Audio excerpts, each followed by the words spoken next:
Parce que notre relation avec Jésus, c'est une relation d'amour d'une fiancée qui va dans le mariage, qui va se terminer quoi? Dans les noces de l'agneau. C'est la même chose, n'est-ce pas? Et c'est une relation d'amour avec le Seigneur Jésus jusqu'à la fin. Mais Jésus avait dit qu'avant qu'il va revenir, l'amour des gens, là, ça va faire quoi? J'ai pris que ça ne soit pas ton partage. C'est-à-dire souvent, il y a des choses que tu lis dans la Bible et tu dis, ça là, c'est pas pour moi. J'ai lutté. C'est comme quand il passait le bac avant. Quand on a dit, c'est combien 24, notre bac, on dit combien 24%. Ou bien quoi? Il dit, même si c'est 2%, moi ici dedans. Il y avait moi ici. C'est vrai, Jésus a dit dans les derniers temps, l'amour va refroidir. L'amour que les gens ont pour moi, ça va commencer à baisser.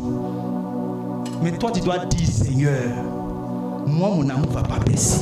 Écoutez, pendant que Jésus était à Jérusalem, à la fête de Pâques, plusieurs crurent en son nom. Plusieurs crurent en son nom. Donc les gens ont cru au Seigneur Jésus, oui.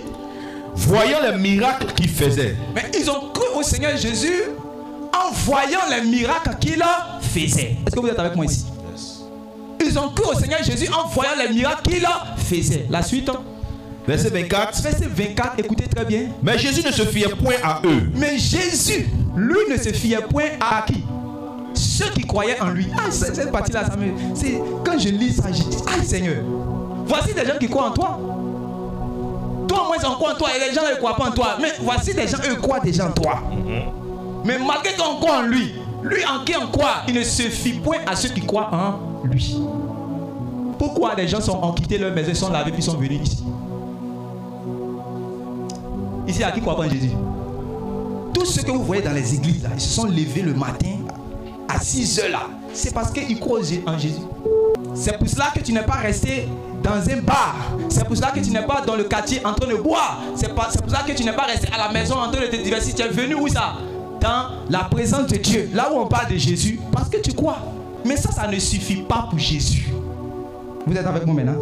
Parce que quand on dit ça, les gens ne comprennent pas. Voilà Jésus qui a de parler. Les gens croient en lui. Mais lui là, il ne se fie pas en ceux qui croient en lui. Pourquoi? La suite maintenant on va expliquer. Parce qu'il les connaissait tous. Parce qu'il les connaissait tous.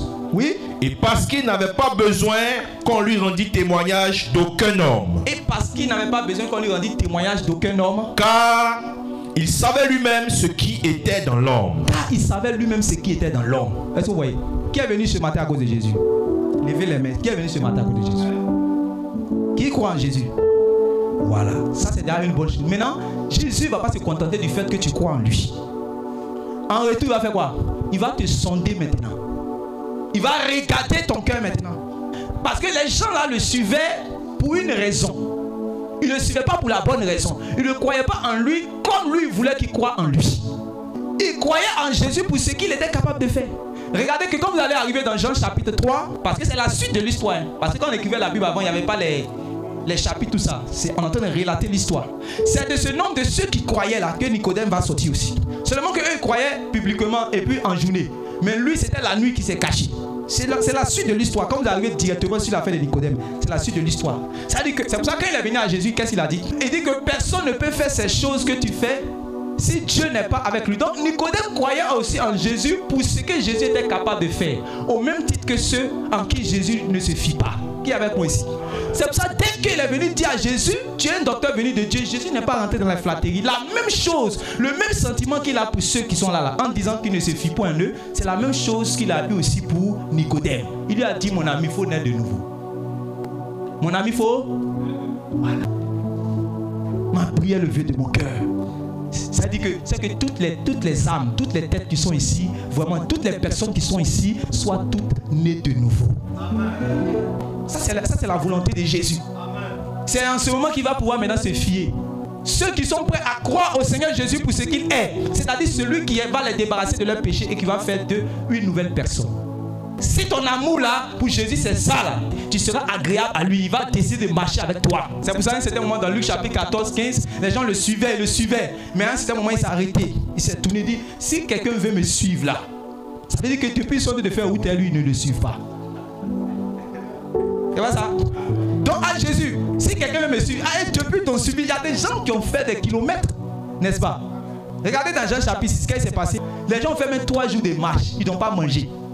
Jeûne en marchant. Parce que quoi?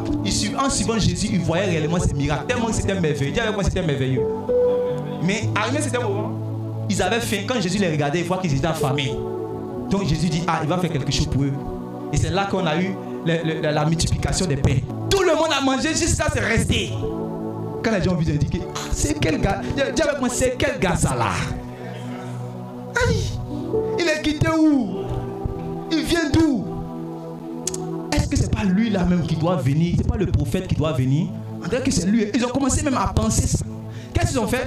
La Bible dit que Jésus rapidement, il a envoyé ses disciples et lui-même il s'est retrouvé de l'autre côté. Il est arrivé dans une autre ville. Maintenant, ils vont contourner des villes. La Bible dit ils se sont efforcés pour aller de l'autre côté du lac de Tibériade.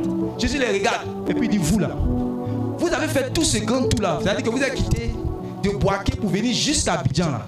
C'est pas parce que vous croyez en moi. Vous êtes venus parce que vous avez mangé le pain chaud et puis vous êtes rassasiés. Donc vous êtes venus encore pour... Donc ils sont venus encore pour manger. Donc ils ont trouvé Jésus le multiplicateur de pain et de poissons. Donc Jésus n'est pas satisfait de cette croyance-là. Que tu crois en lui comme étant celui qui est le multiplicateur de pain et de poissons. C'est pas qu'il ne l'est pas. Hein. Il multiplie les pains et les poissons, mais tu ne dois pas croire en lui pour ça. Quand on dit ça, les gens pensent que c'est amusement. Moi, je suis là, j'étais dans l'affaire de Jésus, là, ça fait 4 ans. Je suis dans le foyer, je n'ai pas encore eu d'enfant. Donc, je vais aller de l'autre côté là-bas, pas des hérédits ou bien de quoi, de bailler. Lui, là, il peut donner ses chap-chap.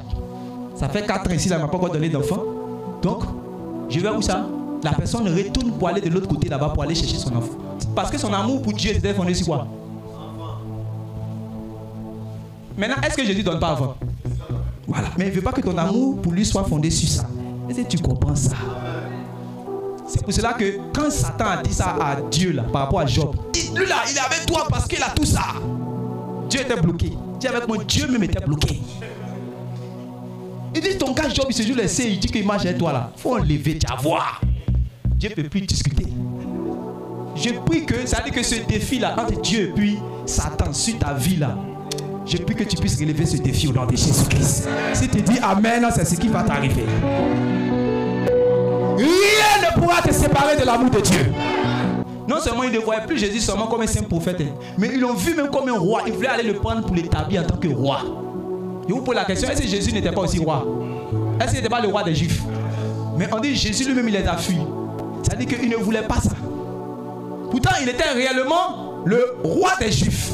Mais eux ils croyaient en Jésus comme étant le roi des Juifs qui allait faire quoi? Qui allait venir multiplier chaque fois en fait les pains. Parce qu'en réalité, ils étaient dans un temps de difficulté. Donc ils ont trouvé quelqu'un maintenant qui va venir chaque fois. Mais ils ne sont pas prêts à suivre Jésus comme étant le Messie qui va les conduire dans le sentier de sa parole. Mais ils suivent Jésus comme étant celui qui va multiplier les pains. Ils disent ça, c'est pas une bonne croyance. Ça, c'est pas une bonne foi. Il faut qu'on vérifie notre foi. Œuvrer pour la nourriture qui ne périt point là. C'est quoi? Jésus va donner la définition. Il va dire ce travail ou cette œuvre-là, c'est de croire en celui que Dieu envoie. Croire en ma personne. Parce que vous ne croyez pas en fait en moi. Vous croyez en ce que je suis capable de faire. Mais vous ne croyez pas en moi. C'est ce que Jésus les a répondu. C'est pour ça que dans les épîtres, l'apôtre va dire les Juifs veulent des miracles. Et dans le ministère de Jésus même, ils sont venus, ils disent vous voulez les miracles, vous demandez les miracles. Mais le miracle qu'il va vous donner, c'est quoi? C'est le miracle de Jonas. Ça veut dire que l'œuvre de la croix. Les gens demandent le miracle. Et Jésus ne veut pas les donner. C'est pas que Jésus ne fait pas les miracles et qu'il n'est pas capable de le faire. Mais il ne veut pas répondre à leurs demandes parce que leur cœur là, c'est pas un bon cœur. Donc à eux, il donne la croix. À eux, il donne l'œuvre de la croix. À eux, il donne sa personne. C'est-à-dire celui qui délivre du péché. C'est pour ça qu'il dit, le miracle que vous allez avoir, c'est le miracle de Jonas. Ne donnez pas aux gens ce qu'ils veulent. C'est comme Nicodème. Ah ouais. Ouais, tu es un Dieu. Il n'y a pas de docteur. Nous savons que toi tu es docteur. Nous on est ici sur la terre. Mais toi tu es quitté au ciel. Si c'était moi Ismaël on disait ça. Naturellement nous les hommes quand nous disons, on dit toi mais tu es un chef. You know. On dit toi aussi tu es un chef. Jésus n'est pas dans la flatterie.